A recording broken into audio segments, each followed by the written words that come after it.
নমস্কার, আমি সুমি কিচেন থেকে সবাইকে স্বাগতম। আশা করি সবাই ভালো আছো, আমিও ভালো আছি। তো আজ আমি দারুণ একটা রেসিপি নিয়ে এসেছি। রেসিপিটা পুরো দেখার জন্য অনুরোধ করব। যদি ভালো লাগে লাইক, কমেন্ট, শেয়ার করে দেবেন। বিকেলের জলখাবারের জন্য খুব তাড়াতাড়ি এই রেসিপিটা তোমরা বানিয়ে নিতে পারবে। তো আমি এখন ম্যাগিটা বানাবো। তার জন্য এখানে আমি নিয়ে নিচ্ছি 1 গ্লাস জল। তো জলটা আমি ভালো করে গরম করে নিয়েছি। তো এখন আমি এখানে 3টে ম্যাগি ভেঙে দিয়ে দিলাম। তো ম্যাগিটা হালকা আমি সিদ্ধ করে নেব। ম্যাগিটা দেওয়ার পর 30 সেকেন্ড মতো খুব ভালোভাবে ফুটিয়ে নেব। আর ম্যাগিটা একটু শক্ত রেখে নামিয়ে নেবে, না হলে ভাজার সময় ঘেঁটে যেতে পারে। তো আমি এখন গ্যাসের চুলাটা বন্ধ করে দিয়েছি। দেখতেই পাচ্ছ খুব জোর ফুট আসতেই আমি বন্ধ করে দিয়েছি। এখন একটা ছান্তার সাহায্যে জলটা ঝরিয়ে উঠিয়ে নিচ্ছি। আর তোমরা চেষ্টা করবে ম্যাগির মধ্যে কোনো জল যেন না থাকে। খুব ভালোভাবে ম্যাগিটা ছেঁকে নেওয়ার পর এখন আমি এই কড়াইয়ে রান্নাটা করে নেব। তার জন্য আমি কড়াইটা একটু পরিষ্কার করে ধুয়ে নিচ্ছি। তো কড়াইটা ধুয়ে নেওয়ার পর গ্যাসের মধ্যে চাপিয়ে দিয়েছি। তো কড়াইটা হালকা গরম হয়ে গেছে। এখন আমি দিয়ে দিলাম তেল। তো প্রথম আমি ডিমটা ভেজে নেব। তো এখানে আমি 2টো ডিম ভেজে নেব। তো 2টা ডিম ফাটিয়ে দিয়ে দিয়েছি। এখন দিয়ে দিলাম সামান্য একটু লবণ। আর ডিমের মধ্যে দিয়ে দিয়েছি অল্প একটু পেঁয়াজ আর একটা কাঁচা লঙ্কা।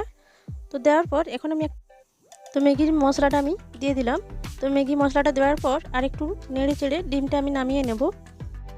আর দেখতে পাচ্ছ বন্ধুরা, ডিমটা পারফেক্টভাবে ভাজা হয়ে গেছে। এখন আমি নামিয়ে নিচ্ছি। তো ডিমটা নামিয়ে নেওয়ার পর এই কড়াইয়ে আমি দিয়ে দিলাম 2 টেবিল চামচ সরষের তেল। তো এখন আমি প্রথম গাজরটা ভেজে নেব। আর আজ আমি অল্প কিছু সবজি দিয়ে ম্যাগিটা রান্না করব।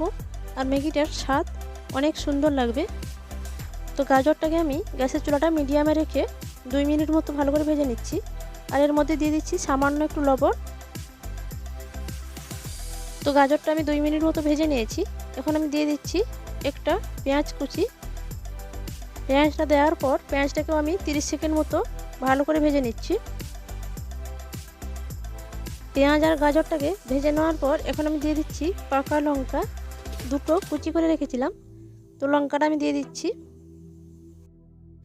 তো লঙ্কা, গাজর আর পেঁয়াজটাকে আরও আমি 30 সেকেন্ড মতো ভেজে নিচ্ছি। তো 30 সেকেন্ড মতন ভেজে নেওয়ার পর এখন আমি দিয়ে দিচ্ছি বাঁধাকপি। তো অল্প কিছুটা বাঁধাকপি নিয়েছি কুচি করে। তো বাঁধাকপিটাকেও আমি ভালো করে তেলের মধ্যে ভেজে নিচ্ছি। তো কপিটাও আমি 1 মিনিট মতো ভালো করে ভেজে নিচ্ছি। তো সব কিছুকে ভালো করে ভেজে নেওয়ার পর এখন আমি দিয়ে দিলাম আরও একটু লবণ।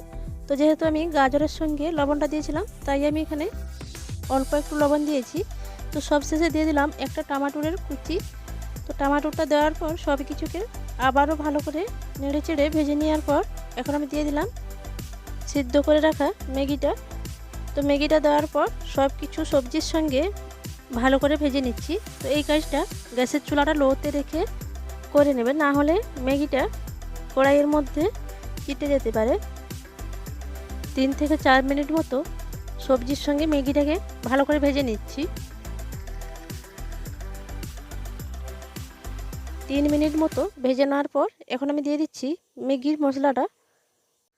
তো যেহেতু আমি প্রথমে একটা মশলা ডিমের মধ্যে দিয়েছি, তাই এখানে আমি আরও একটা মশলা দিয়ে দিলাম।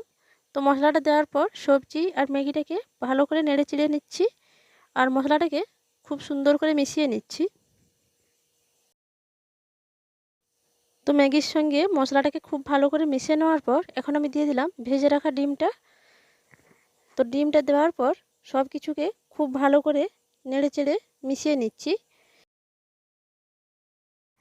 গ্যাসের চুলাটা মিডিয়ামে রেখে 2 মিনিট মতো ভালো করে ম্যাগিটাকে আর একটু সময় ধরে ভেজে নিচ্ছি। তো 2 মিনিট মতো ভাজা হয়ে গেছে। এখন আমি গ্যাসের চুলাটা বন্ধ করে দিয়েছি। তো বন্ধুরা, আজকের রেসিপি কত সহজে আর খুব কম সময়ের মধ্যে আমি বানিয়ে নিলাম। তো তোমরাও একবার বাড়িতে ট্রাই করে দেখতে পারো। এই রেসিপিটা খেতে দুর্দান্ত স্বাদ লাগে। তো বন্ধুরা, আজকের রেসিপিটা কেমন লাগলো কমেন্ট করে জানাতে ভুলবেন না। ভালো লাগলে লাইক, কমেন্ট, শেয়ার করে দেবেন। আর আমার চ্যানেলে নতুন হয়ে থাকলে চ্যানেলটা সাবস্ক্রাইব করার অনুরোধ রইল। পরবর্তী ভিডিও দেখার জন্য আমন্ত্রণ থাকলো। ততক্ষণ ভালো থাকবেন, সুস্থ থাকবেন।